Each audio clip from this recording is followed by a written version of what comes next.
Deepest secrets of Bharat എന്ന മലയാളം ചാനലിലേക്ക് വീണ്ടും എല്ലാ സുഹൃത്തുക്കൾക്കും സ്വാഗതം. ഗുരുസമക്ഷം ഒരു ഹിമാലയൻ യോഗിയുടെ ആത്മകഥ ശ്രീയം എപ്പിസോഡ് 26 പൂക്കളുടെ താഴ്വരയും ഹേമകുണ്ടും. അന്ന് തണുപ്പുള്ള പ്രഭാതമായിരുന്നു. ബാബാജിയും ഞാനും പാണ്ഡുകേശ്വറിന് സമീപത്തുള്ള ഗോവിന്ദ് ഘാട്ടിലേക്ക് തിരിച്ചു. എനിക്ക് യാത്ര ചെയ്യാനുള്ള കഴിവ് വർദ്ധിച്ചതുപോലെ തോന്നി. ബാബാജി വേഗത്തിൽ നടക്കുമ്പോൾ ഞാനും ഒപ്പം ചേർന്നു. എനിക്കും കാലിൽ ഇടാൻ ചെരുപ്പ് വേണമെന്ന് തോന്നിയില്ല. രണ്ടുപേരും നഗ്നപാതരായി നടന്നു, ഗുരുവും ശിഷ്യനും. രാത്രികളിൽ ഞങ്ങൾ ദേവാലയ പരിസരത്തും ധർമ്മശാലകളിലും തങ്ങി.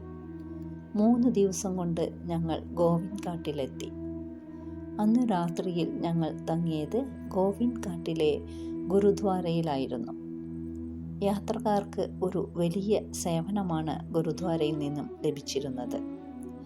ഏതൊരു സഞ്ചാരിക്കും ഗുരുദ്വാരയിൽ 3 ദിവസം തുടർച്ചയായി താമസിക്കാനുള്ള അനുവാദമുണ്ടായിരുന്നു.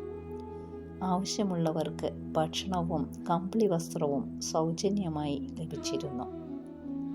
പിറ്റേന്ന് രാവിലെ ഞങ്ങൾ ഗംഗാരിയയിലേക്ക് തിരിച്ചു.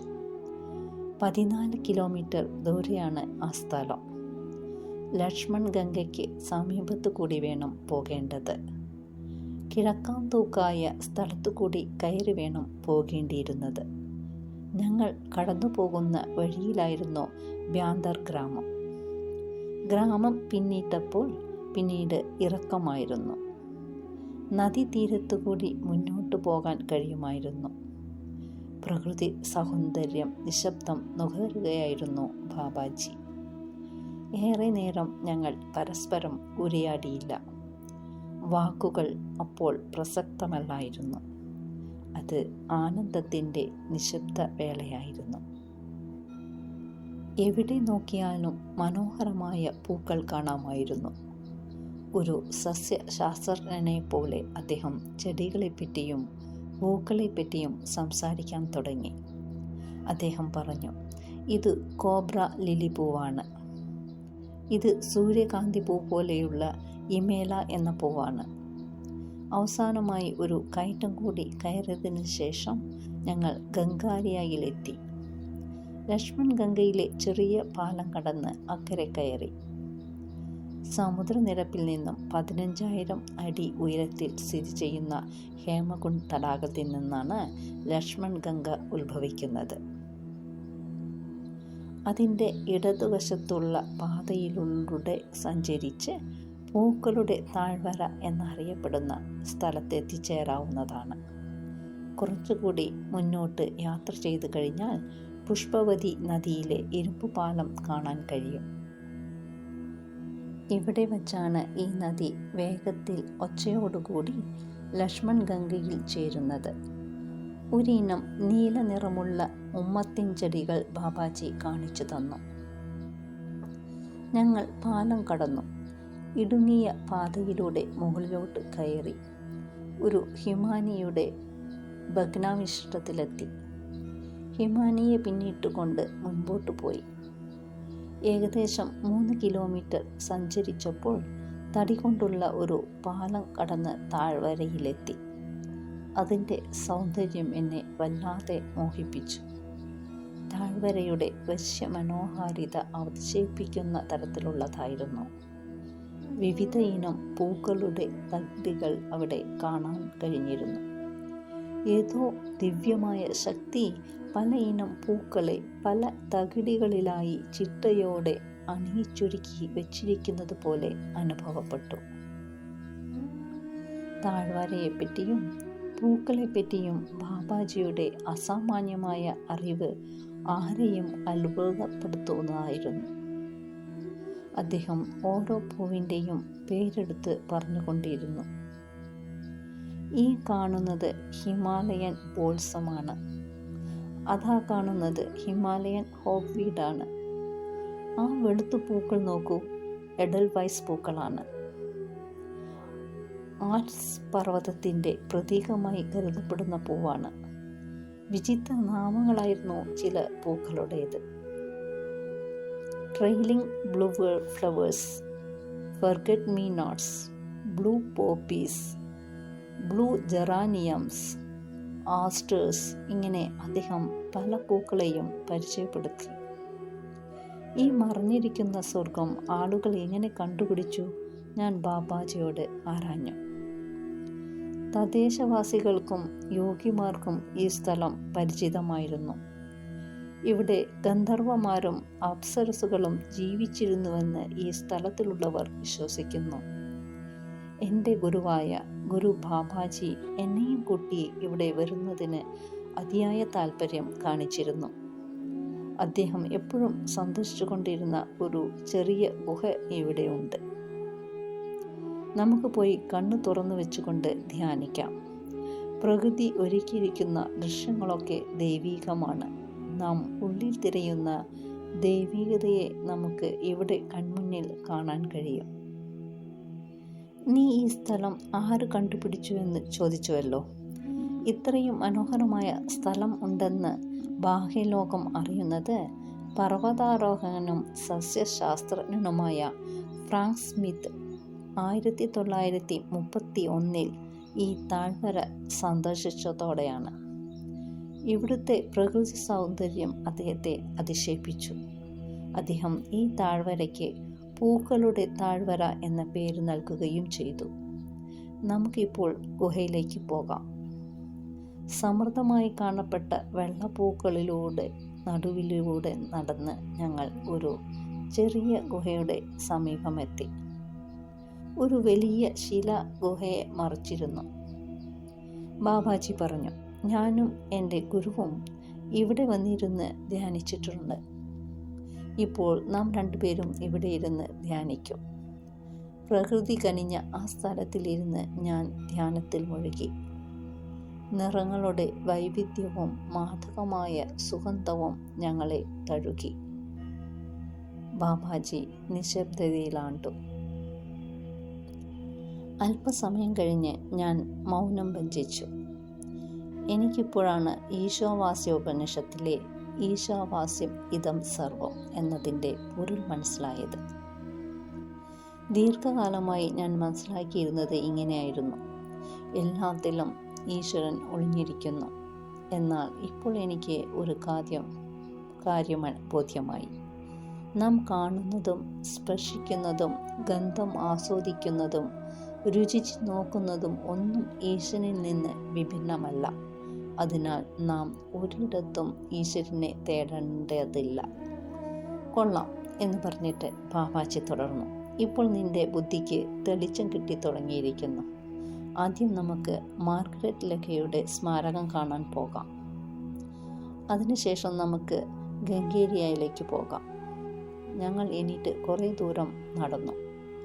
ബാബാജി പറഞ്ഞു, മാർഗരറ്റ് ലഖി ഒരു സസ്യശാസ്ത്രജ്ഞനായിരുന്നു. അവർ എഡിൻബറോയിലെ ബോട്ടണിക്കൽ ഗാർഡൻസിൽ നിന്നും ഇന്ത്യയിൽ വരികയും 1939 വാലി ഓഫ് ഫ്ലവേഴ്സ് കണ്ടുപിടിക്കുകയും ചെയ്തു. അവർ ഈ താഴ്വരയിൽ കാൽ വഴുതി വീണ് മരണമടഞ്ഞു. തദ്ദേശീയരായ ആളുകൾ അവരുടെ മൃതദേഹം സംസ്കരിച്ചു. പിന്നീട് അവരുടെ സഹോദരി ഇവിടെ വരികയും അവർക്ക് വേണ്ടി ഒരു സ്മാരകം പണി കഴിപ്പിക്കുകയും ചെയ്തു. സ്മാരക ശിലാഫലകത്തിൽ ഇങ്ങനെ രേഖപ്പെടുത്തിയിരിക്കുന്നു: എനിക്ക് തുണയായ ആ കുന്നിൻ മുകളിലേക്കാണ് എൻ്റെ കണ്ണുകൾ നോക്കുന്നത്. ഞങ്ങൾ കഴിയുന്നിടത്തോളം വേഗത്തിൽ നടന്നു. രാത്രിക്ക് മുമ്പ് ഗംഗാരിയായിൽ എത്തി. തണുത്ത കാറ്റ് വീശിയടിച്ചു കൊണ്ടിരുന്നു. അന്നത്തെ രാത്രിയിൽ ഞങ്ങൾ തങ്ങിയത് പാറ കൊണ്ട് നിർമ്മിച്ച ഒരു കുടീരത്തിലായിരുന്നു. അതിൻ്റെ ഉടമസ്ഥൻ ബാബാജിക്ക് സുപരിചിതനായ രാജസ്ഥാനി സന്യാസിയായിരുന്നു. അദ്ദേഹത്തിന് ബാബാജിയോട് അങ്ങേയറ്റത്തെ ആദരവുണ്ടായിരുന്നു. അദ്ദേഹം എല്ലാ സൗകര്യങ്ങളും ഏർപ്പെടുത്തി തന്നു. പിറ്റേന്ന് രാവിലെ ഞങ്ങൾ ഹേമകുണ്ട് സാഹിബിലേക്കുള്ള യാത്ര ആരംഭിച്ചു. കിഴക്കാന്തൂക്കായ ഹേമകുണ്ടിൽ കയറുക പ്രയാസകരമായിരുന്നു. വാഹേ ഗുരു എന്ന മന്ത്രധ്വനിയുമായി ധാരാളം സിഖ് മതസ്ഥരായ ഭക്തജനങ്ങൾ കൂട്ടം കൂട്ടമായി വന്നുകൊണ്ടിരുന്നു. വിശ്വാസം പകർന്നു നൽകിയ ശക്തിയുമായി അവർ ഹേമകുണ്ടിലേക്ക് കയറിക്കൊണ്ടിരുന്നു. യാത്രക്കാർക്ക് വിശ്രമിക്കുന്നതിന് ഇടയ്ക്ക് ഒരു വിശ്രമ സങ്കേതം ഉണ്ടായിരുന്നു. ഞങ്ങൾ ഏതാനും മിനിറ്റുകൾ മാത്രമേ അവിടെ വിശ്രമിച്ചിട്ടുള്ളൂ. ഒരു കപ്പ് കാപ്പി കുടിച്ചിട്ട് യാത്ര തുടർന്നു. സമുദ്രനിരപ്പിൽ നിന്നും 15,000 അടി ഉയരമുള്ള ഹേമകുണ്ടിലെത്തി. പ്രതീക്ഷിച്ചതുപോലെ തന്നെ അതികഠിനമായ ശൈത്യം അനുഭവപ്പെട്ടു. ഹേമകുണ്ട് തടാകത്തിന് സമീപത്ത് അവസാനത്തെ ഗുരുവായ ഗുരു ഗോവിന്ദ് സിംഗ് ഒരു പൂർവ്വജന്മത്തിൽ അനേക ദിവസം ധ്യാനത്തിലും തപസ്സിലും മുഴുകിക്കഴിഞ്ഞിരുന്നുവെന്ന് സിഖ് മതസ്ഥർ വിശ്വസിക്കുന്നു. ആ സ്ഥലത്തെ വായുവിൽ ഓക്സിജന്റെ അളവ് കുറവായിരുന്നു. ബാബാജി എന്നോട് ശ്വസനതാളത്തിന് വ്യത്യാസം വരുത്താൻ ആവശ്യപ്പെട്ടു.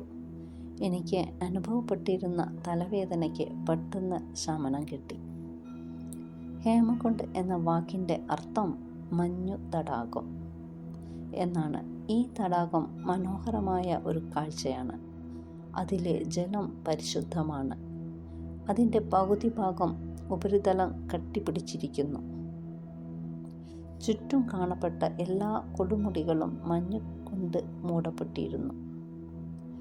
പ്രകൃതിയിലുടനീളം അപൂർവമായ വശ്യത കളിയാടിയിരുന്നു. മരവിപ്പിക്കുന്ന തണുത്ത ജലത്തിൽ ഭക്തന്മാരായ സിഖുകാർ പെട്ടെന്ന് മുങ്ങിക്കയറിയിരുന്നു. ന്യൂമോണിയ പിടിപെടാനുള്ള സാധ്യതയെ വകവയ്ക്കാതെയാണ് അവർ സ്നാനം ചെയ്തിരുന്നത്.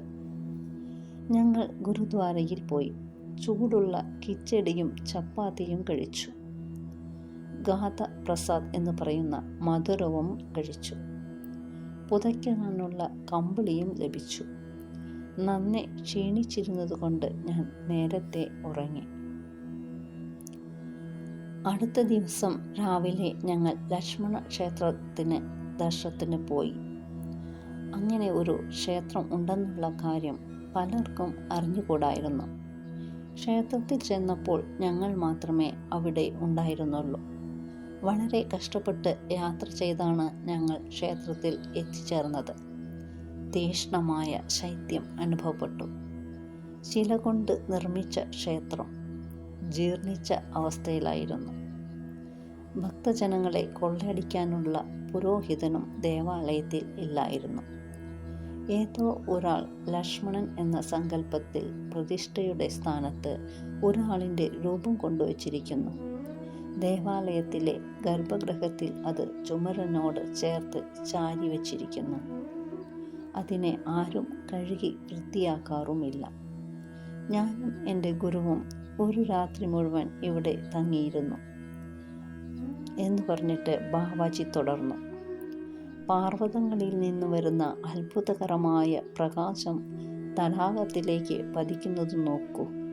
ഇത്തവണ നമുക്ക് രാത്രിയിൽ ഇവിടെ തങ്ങാൻ കഴിയുമെന്ന് തോന്നുന്നില്ല. ഇവിടെ മരവിപ്പിക്കുന്ന തണുപ്പാണ്. നിന്റെ പനി മാറിയിട്ട് അധികം ദിവസമായില്ലല്ലോ. ഞങ്ങൾ 1 മണിക്കൂറോ മറ്റോ അവിടെ ഇരുന്നു. പ്രകൃതി ഒരുക്കി വച്ചിട്ടുള്ള ദിവ്യ ദൃശ്യങ്ങൾ ആസ്വദിച്ചുകൊണ്ട് ശാന്തമായിരുന്നു. ഞങ്ങൾ ഇരുന്നതിന് ചുറ്റുമുള്ള സ്ഥലത്ത് വളരെ അപൂർവമായി കാണാറുള്ള ബ്രഹ്മകമൽ എന്ന് പറയുന്ന ഒരു തരം നീലത്താമര സമൃദ്ധമായി വളർന്നുണ്ടായിരുന്നു. അന്നേരം ബാബാജിയുടെ മനസ്സ് ആധ്യാത്മികമായി വളരെ ഉയർന്ന ഒരു തലത്തിലായിരുന്നു. അദ്ദേഹത്തിൻ്റെ മുഖത്ത് ഉജ്ജ്വലമായ പ്രകാശം പരന്നു.